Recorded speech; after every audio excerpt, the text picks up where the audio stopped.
A text book of English grade 12। हमारे पास आज का टॉपिक है एनाफोरिक और कैटाफोरिक रेफरेंसेस। दो किस्म के रेफरेंसेस होते हैं जो हम इंग्लिश में इस्तेमाल करते हैं, एक है एनाफोरिक रेफरेंस और एक है cataphoric reference. Anaphora and cataphora are two common forms of style.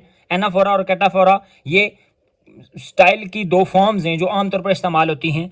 That are use to reduce repetition. इसका काम क्या होता है कि जो रेपिटेशन से बचने के लिए, यानी अगर हम किसी भी लफ्ज़ को बार बार इस्तेमाल करेंगे तो सुनने वाले पर यानी लिसनर पर वो अच्छा तासर नहीं देगा, वो बोरियत का शिकार हो जाएगा। तो रेपिटेशन से बचने के लिए हम एनाफोरा और कैटाफोरा को इस्तेमाल करते हैं। दूसरा काम क्या है एनाफोरा और कैटाफोरा रेफरेंस का? Focus, emphasis and specific ideas. ये स्पेसिफिक आइडियाज के ऊपर एम्फसिस करता है, यानी ताकीद के तौर पर इस्तेमाल होता है। हम दोनों को डिस्कस कर लेते हैं डेफिनेशंस के साथ, एग्जांपल्स के साथ, उनका डिफरेंस समझ लेते हैं। एनाफोरा क्या होता है? एनाफोरा का दूसरा नाम है anaphoric reference. Anaphora is a backward reference. Anaphora एक बैकवर्ड रेफरेंस है। बैकवर्ड रेफरेंस से क्या मुराद है कि एनाफोरा जो हमारे पास वर्ड होगा या जो हमारे पास फ्रेज होगा, यानी ये एक वर्ड भी हो सकता है और एक से ज्यादा वर्ड्स भी हो सकते हैं। तो एनाफोरा का मतलब समझने के लिए हमें उस टेक्स्ट के पीछे जाना पड़ेगा। इसको कहते हैं backward reference. The term has been derived from ancient Greek. ये जो टर्म है हमारे पास एनाफोरा, ये कहां से आई है? ग्रीक एंशिएंट, यानी जो एंशिएंट ग्रीक के दो हमारे पास वर्ड्स हैं, एक है एना और एक है फेरो। दोनों ग्रीक वर्ड्स हैं। क्या मतलब है इनका? Which means a carrying back, जिसका मतलब है पीछे जाना। Linguistically it means the use of a word or an expression in the text the meaning of which is clarified when referred back to another word for expression।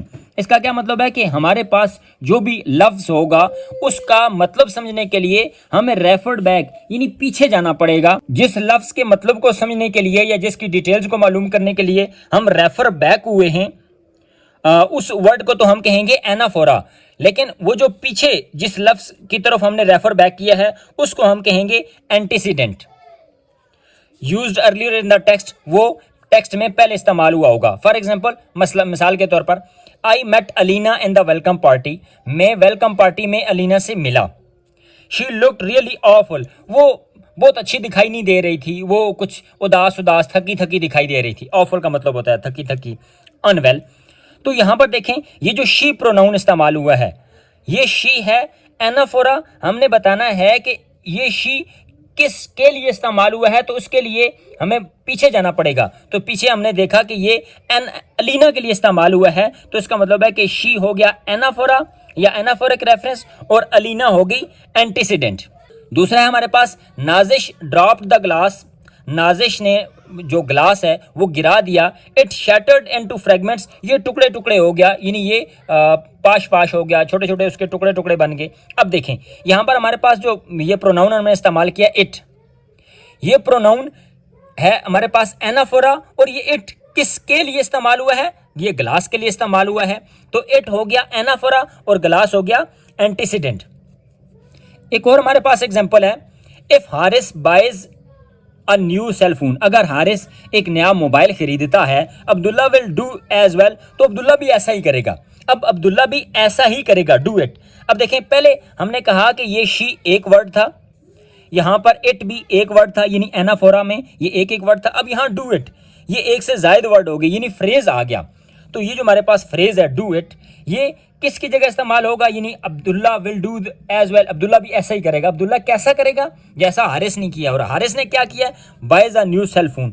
तो do it हो गया anaphora और buys a new cell phone ये हो गया हमारे पास antecedent के जिसकी जगह ये डू इट इस्तेमाल हुआ है। ये तो थी हमारे पास 12वीं जमात की इंग्लिश की टेक्स्ट बुक। 9वीं जमात की इंग्लिश की टेक्स्ट बुक में भी ऐसा ही है, उसको भी देख लेते हैं। ये 9th की इंग्लिश टेक्स्ट बुक है, एनाफोरिक एंड कैटाफोरिक रेफरेंस।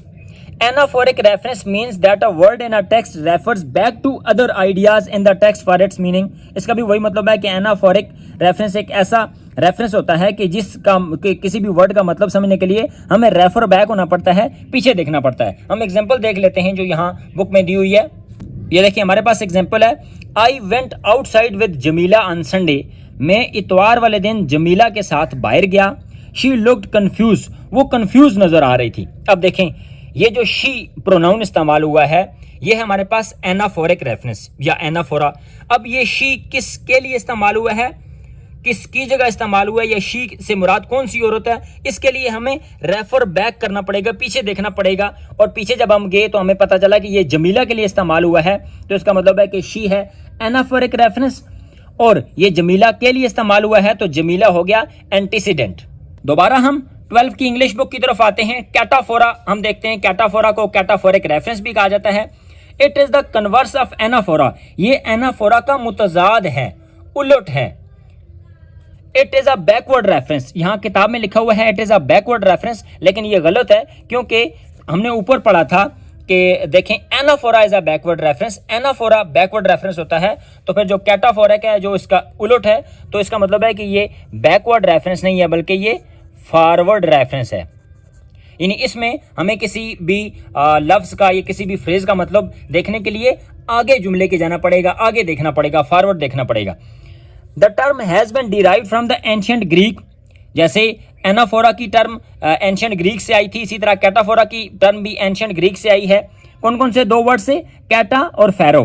कैटा और फेरो का क्या मतलब है, विच मीन्स कैरियंग डाउनवर्ड्स, जिसका मतलब है कि कैरियंग डाउनवर्ड्स या कैरियंग फॉरवर्ड भी हम कह सकते हैं। डाउनवर्ड्स का मतलब हम कह सकते हैं कि फॉरवर्ड ही नहीं, आगे की तरफ देखना। Linguistically, cataphora is a word or expression in the text that refers to another word or expression used later in the text. यहाँ पहले हमने बात की थी कि वो जो वर्ड था वो हमारे पास एनाफोरा में अर्लियर था और यहाँ पर कैटाफोरा में लेटर है। और जो लेटर में जो टेक्स्ट में जो लेटर वो एक्सप्रेशन आएगा या वर्ड आएगा उसको हम कहेंगे पोस्टसीडेंट। यहाँ हमने पहले बात की थी कि अर्लियर इन द टेक्स्ट में जो भी लफ्ज आएगा उसको हमने कहा था एंटीसीडेंट, और कैटाफोरा में जब वो आएगा लेटर इन द टेक्स्ट कोई भी एक्सप्रेशन आएगा तो उसको हम कहेंगे postcedent. So one has to look ahead to understand its meaning, तो इसलिए किसी भी शख्स को या रीडर को या सुनने वाले को पूरा मतलब समझने के लिए अपने अहेड यानी आगे देखना होगा। फॉर एग्जाम्पल, मिसाल के तौर पर, व्हेन ही अराइव्ड, जब वो आया, Afaq notice that the window pane was broken, तो आफाक ने ये नोटिस किया, आफाक ने देखा कि खिड़की का जो शीशा है वो टूटा हुआ था। अब देखें व्हेन ही अराइव्ड, यहाँ पर ही को देखें आप, ही से मुराद हमें समझ नहीं आ रहा कि ही किस मर्द के लिए, किस मेल बंदे के लिए इस्तेमाल हो रहा है कि व्हेन ही अराइव्ड कौन आया। तो अब इस ही को समझने के लिए हमें आगे देखना पड़ेगा। तो हमें पता चला कि व्हेन ही अराइव्ड, ही से मुराद है आफाक, और आफाक चूंकि आगे लिखा हुआ है इसलिए ये हो गया हमारे पास फॉरवर्ड रेफरेंस, और फॉरवर्ड रेफरेंस को हम कहते हैं कि कैटाफोरा। तो यहाँ पर ही हो गया कैटाफोरिक रेफरेंस और आफाक हो गया पोस्टसीडेंट। दूसरी एग्जांपल देखते हैं। His friends have been criticising Umair for high life. His friends, उसके दोस्त, have been criticising Umair, Umair को क्रिटिसाइज कर रहे थे, तनकीद कर रहे हैं, for high life, high life के लिए। अब देखें हिज फ्रेंड्स, उसके दोस्त, अब किसके दोस्त, ये बात समझ नहीं आ रही। तो ये किसके दोस्त, ये अब जब हमें बात समझने के लिए आगे देखना पड़ेगा। तो यहाँ पर आगे लिखा हुआ है कि उमैर को चूंकि वो क्रिटिसाइज कर रहे थे तो फिर उमैर के ही दोस्त होंगे। तो यहाँ पर हिज जो है ये है कैटाफोरा, और उमैर चूंकि बाद में इस्तेमाल हुआ है तो इसलिए ये हो गया पोस्टसीडेंट। तीसरी एग्जांपल देख लेते हैं। Although Haris might do so, Abdullah will not buy a new cell phone. Although Haris might do so, यहां देखें कि although Haris might do so, यहां पर भी डू सो देखें, ये हमारे पास एक फ्रेज इस्तेमाल हुआ है। तो इस फ्रेज का मतलब समझने के लिए हमें आगे देखना पड़ेगा कि हारिस कौन सा काम करेगा। तो यहां पर लिखा हुआ है कि जो अब्दुल्ला चूंकि फोन नहीं खरीद रहा है तो इसलिए buy a new cell phone, ये इस डू सो को बयान कर रहा है, इसलिए डू सो है कैटाफोरिक रेफरेंस, और buy a new cell phone ये हो गया उसका पोस्टसीडेंट। यही कैटाफोरिक रेफरेंस 9th की इंग्लिश बुक में भी है, वहां पर भी हम एग्जांपल के साथ देख लेते हैं। Cataphoric reference means that a word in the text refers to another later in the text. यहां पर भी क्या होगा कि कैटाफोरिक रेफरेंस से मुराद एक ऐसा वर्ड है जिसका मतलब समझने के लिए हमें लेटर बाद में देखना पड़ेगा कि वो उस लफ्ज का मतलब क्या हो सकता है। And you need to look forward to understand, और आपको अंडरस्टैंड करने के लिए, तफहीम के लिए आगे देखना पड़ेगा। एग्जाम्पल से समझ लेते हैं। व्हेन ही अराइव्ड, जब वो आया, Ashraf notice that the door was open. जब वो आया तो अशरफ ने देखा कि डोर खुला हुआ था, दरवाजा खुला हुआ था। तो व्हेन ही अराइव्ड, अब ही से मुराद अभी तक समझ नहीं आ रही जब तक हम आगे ना देखें। तो ही किसके लिए इस्तेमाल हुआ है? अशरफ के लिए इस्तेमाल हुआ है, और अशरफ का लफ्ज बाद में आया है तो इसलिए ही हो गया कैटाफोरिक रेफरेंस और अशरफ हो गया पोस्टसीडेंट। हमारे पास एक्सरसाइज है कि हमें कहा गया कि रीड द फॉलोइंग सेंटेंसेस के और fully and tell whether the word या expression in italics are is an anaphor या कैटाफोर। हमने बताना है कि जो वर्ड्स जो इटैलिक में लिखे हुए हैं, यानी टेढ़े करके लिखे गए हैं, वो एनाफोर हैं या कैटाफोर हैं। आल्सो मेंशन इट्स एंटीसीडेंट, हमने उसका एंटीसीडेंट भी बताना है और उसका पोस्टीडेंट भी बताना है।